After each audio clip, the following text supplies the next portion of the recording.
I was 21 years old, I could only speak English, which is typical for those of us from English-speaking countries.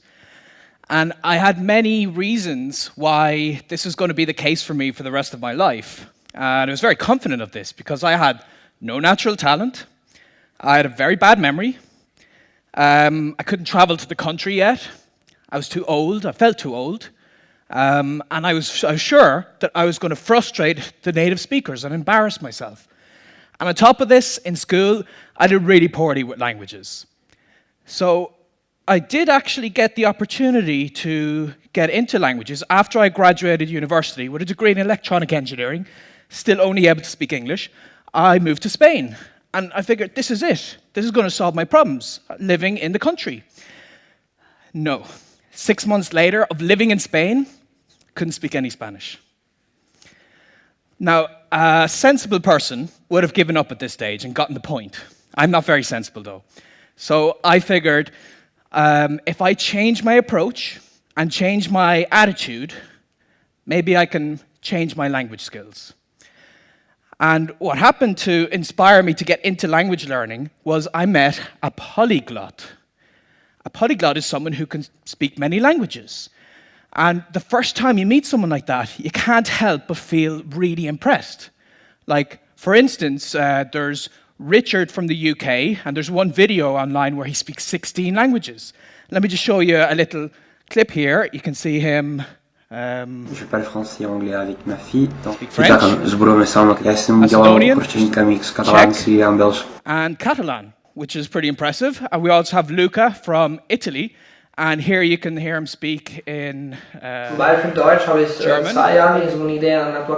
Portuguese.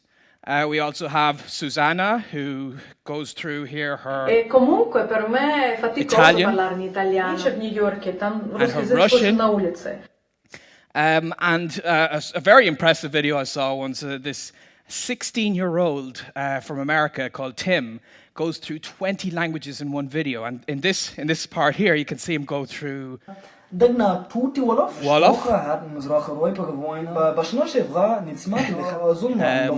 Yiddish, Hebrew, Arabic, Turkish, Swahili, and Hindi. So, wow. I met someone like this and I was so impressed.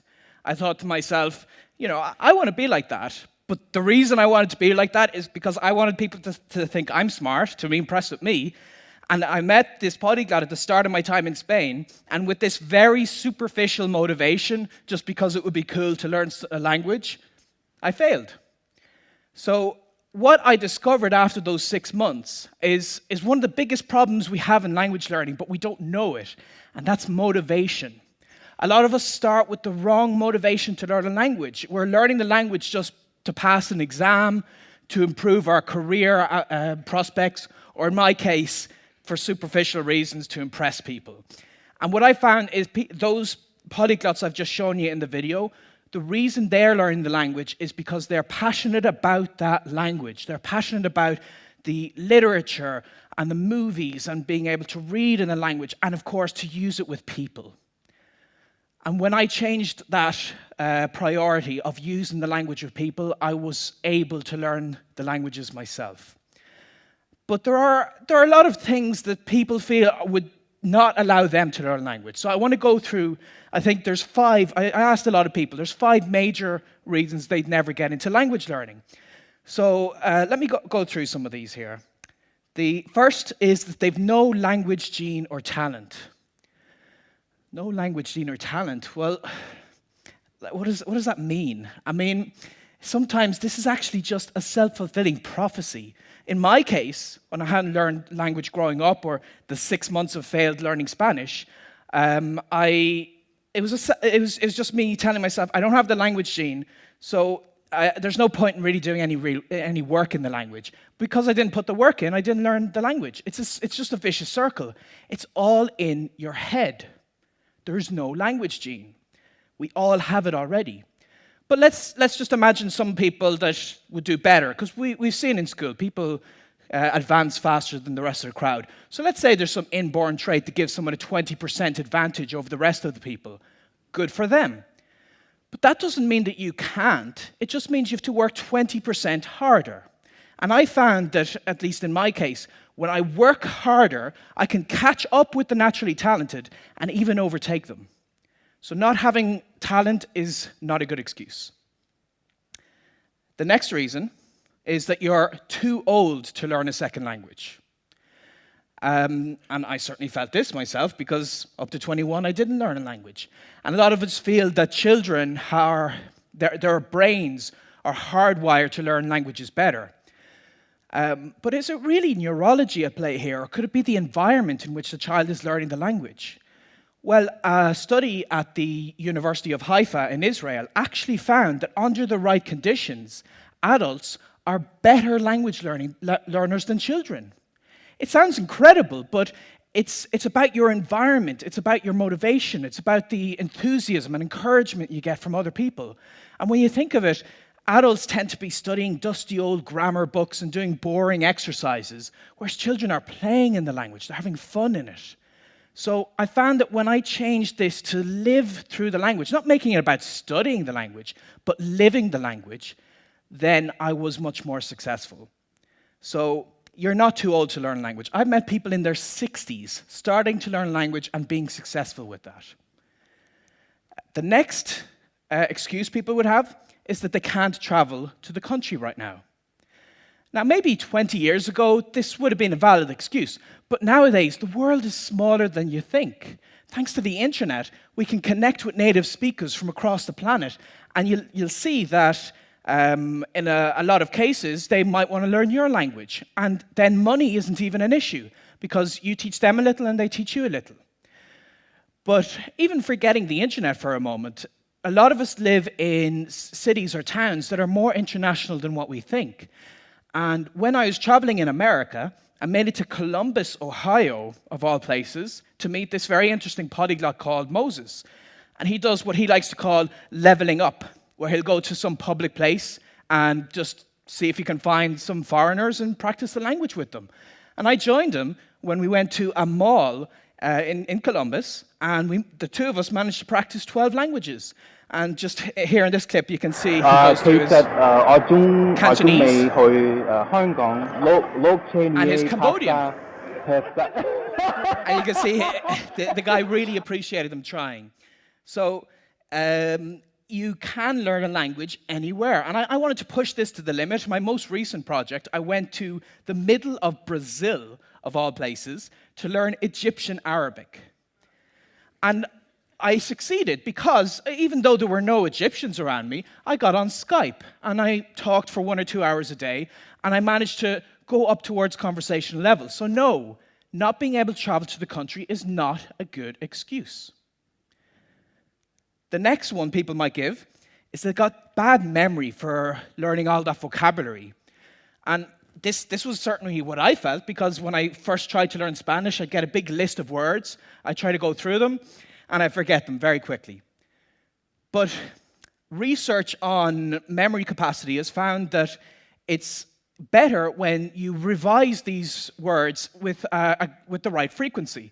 And there's this technique called spaced repetition, where you learn the word, you revise the word just before you would forget it. And it looks something like this forgetting curve. The red line is what typically happens when you first see a word, but to get it into your head and stuck there permanently, then just review it to make sure it goes, review it 1 day later, then a week later, and then a month later. And there are apps on your smartphone, and there's free programs you can download that help you time all of this.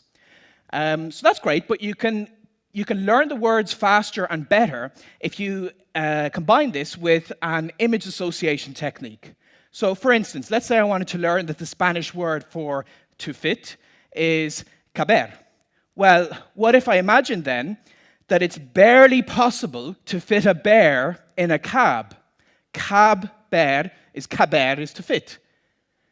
So you do this for a lot of words, and it actually gets very easy with time, and you can learn vocabulary instantly. So no, having a bad memory is not a good excuse. Next, and I think the most important one that people always say is that they're going to frustrate native speakers. And this is just so not true. I've been to many places, I've spoken to many people, and every time I attempt to use their language, they're overjoyed. They're so pleased that I'm even trying. And I just feel like, especially adults, when we learn a language, we're such perfectionists. We want everything to be just right. And perfectionism is a really bad thing in language learning, because a language is a means of communication. It's a way to get to know new people and new cultures. And when you embrace this, it's okay to make mistakes. And I actually have a goal to make at least 200 mistakes a day, because then I know I'm getting somewhere, I'm using the language. So embarrass yourself. Go out there, talk to people, it's okay. When do you think I was learning a language better? Here or here? So anyone can indeed learn a language when you use it with people, and it's okay to use it early. And this is so important that you don't have to wait until you speak the language perfectly and fluently and so on. You can get into it sooner than you'd expect.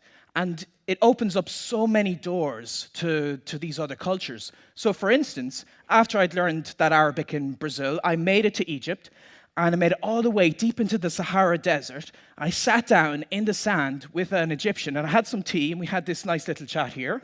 Wow. ميدان تحرير صغير فيه مش كبيرة ميدان تحرير مش مصر أيوة مصر كبيرة.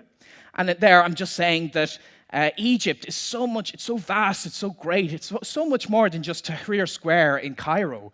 And now when I was speaking with him, I used the wrong word here and there, and I conjugated the wrong verb every now and again, but that's okay, because even with this conversational level, I had this fascinating conversation with him.